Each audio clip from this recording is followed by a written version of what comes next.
Já se perguntou se os milhões de Bíblias que existem hoje poderiam estar faltando um versículo específico? Como isso seria possível? E se eu lhe dissesse que isso foi feito de propósito? A Bíblia é, sem dúvida, um livro histórico, mas difere radicalmente de qualquer outro volume que você encontraria em uma biblioteca pública. A narrativa bíblica começa com a criação do mundo e se estende até o fim dos tempos. Nenhum outro registro histórico cobre uma gama tão vasta de eventos relacionados à Terra. Mas há um mistério aqui.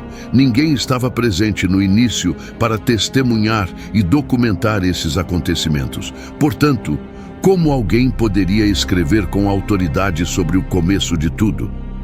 Você já folheou a Bíblia e sentiu que algo estava faltando? E se eu revelasse que o versículo de Mateus 17:21 simplesmente desapareceu de muitas edições modernas? Sim, um versículo inteiro foi removido. O que está acontecendo? Vamos mergulhar nesse enigma. Em versões mais antigas, como a Almeida Revista e Corrigida ou a King James, lemos: "Mas esta casta não se expulsa senão pela oração e pelo jejum." Esse trecho nos lembra do poder da disciplina espiritual, unindo oração e jejum como ferramentas essenciais. No entanto, se você abrir traduções mais recentes, como a Nova Versão Internacional, a Nova Tradução na Linguagem de Hoje ou a English Standard Version, esse versículo simplesmente não estará lá. Em seu lugar, você encontrará uma nota de rodapé dizendo algo como: "Alguns manuscritos não incluem este versículo." E é aqui que o mistério se aprofunda. Quais manuscritos? Por que algumas Bíblias incluem o versículo enquanto outras o omitem?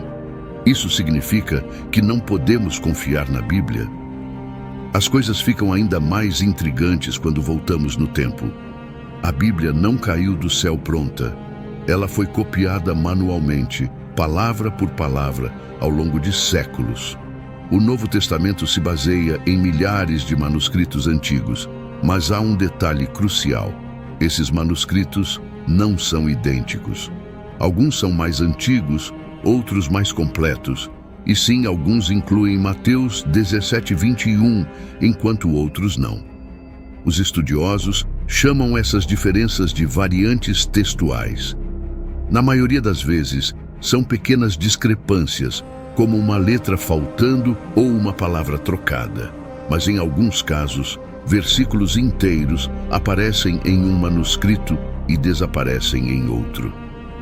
Avançando para o século XVI, a versão King James, uma das traduções mais amadas, foi baseada em um grupo de manuscritos gregos, conhecido como Textus Receptus, que incluía Mateus 17:21.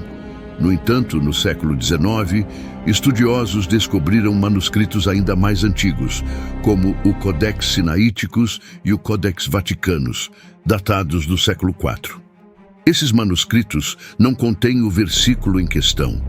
A pergunta que surge é: quais manuscritos são mais confiáveis?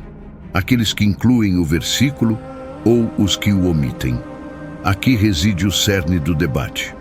Alguns acreditam que o versículo foi adicionado posteriormente para enfatizar a importância do jejum.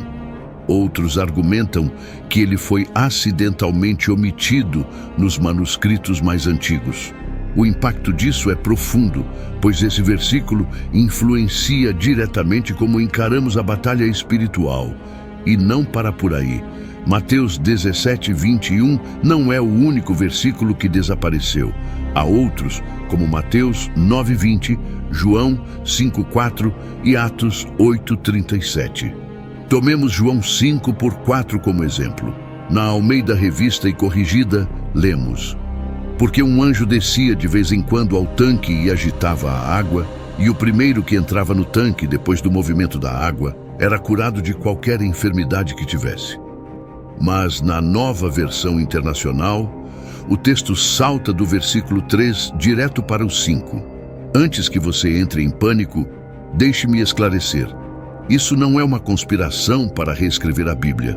Pelo contrário, É parte de um esforço meticuloso para descobrir o que os escritores bíblicos realmente escreveram originalmente.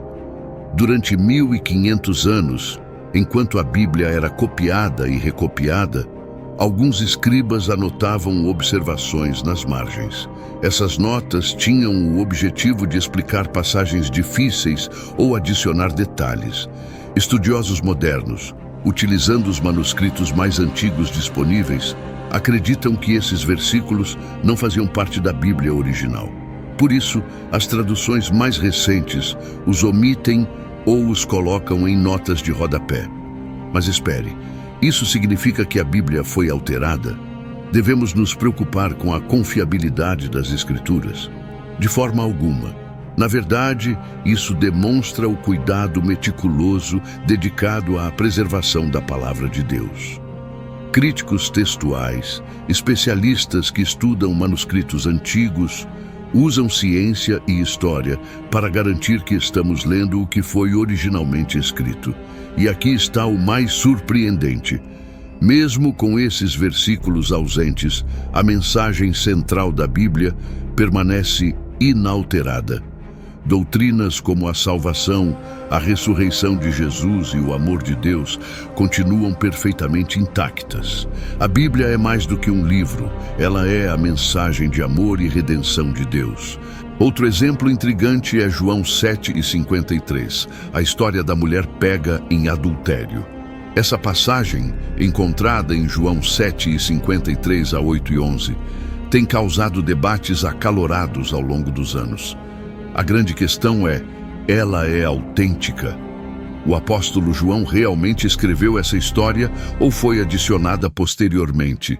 O Textus Receptus inclui essa passagem, assim como a maioria dos textos gregos. Por isso, a Almeida Revista e Corrigida a inclui como parte do Evangelho original de João. No entanto, traduções mais recentes, como a Nova Versão Internacional, ainda incluem a história, mas a colocam entre colchetes, indicando que acreditam que ela não fazia parte do texto original. Quando analisamos os manuscritos gregos, fica claro que essa história não era originalmente parte do Evangelho de João. Mesmo nos manuscritos que a incluem, há variações sobre onde ela é inserida. Isso nos leva a uma reflexão profunda. O cerne da mensagem da Bíblia não mudou. Mesmo que Mateus 17:21 não esteja lá, o chamado à oração e ao jejum ressoa por toda a Escritura. Jesus jejuou no deserto, os apóstolos oraram fervorosamente e a Bíblia constantemente ensina essas práticas. Portanto, não deixe que isso abale sua fé. Pelo contrário, deixe que isso aumente sua fome pela palavra de Deus. A Bíblia é de vital importância para a fé cristã, pois revela verdades sobre Deus, a humanidade e nosso destino eterno. Ela foi escrita por cerca de 40 autores humanos ao longo de 1500 anos, em hebraico, grego e aramaico. Esses autores, vindos de diferentes esferas da vida, contribuíram para a criação de um livro verdadeiramente excepcional. A Bíblia é única, pois contém uma ampla gama de conteúdos, incluindo leis, história, poesia, profecia e cartas, mas mantém uma continuidade notável desde Gênesis até Apocalipse. Para a fé cristã, a unidade da Bíblia em meio à sua diversidade é atribuída à obra do Espírito Santo. A complexidade de produzir um livro como a Bíblia é evidente quando consideramos que foi escrita por 40 autores diferentes em um período de 1500 anos. Mesmo com acesso a toda a literatura do mundo, seria impossível criar uma segunda Bíblia idêntica à original. A Bíblia é vista como uma produção sobrenatural, distinta de outras obras, e apresenta uma representação consistente de Deus e do mundo. Ela afirma ser de origem divina, contendo revelações que vão além do conhecimento humano. Seu alcance se estende desde a eternidade passada até a eternidade futura, algo que evidentemente exige revelação divina. A Bíblia é muito mais que um livro. Ela é uma guia divina para nossas vidas, uma fonte de esperança e verdade eterna. Cada palavra, cada ensinamento e cada história foi projetada para nos aproximar de Deus e nos ajudar a viver conforme o seu propósito. Se este texto te ajudou a entender mais sobre a riqueza da mensagem bíblica, compartilhe-o com quem também deseja aprender mais sobre a palavra de Deus. A verdade da Bíblia nunca muda e sua mensagem continua a ressoar através dos séculos.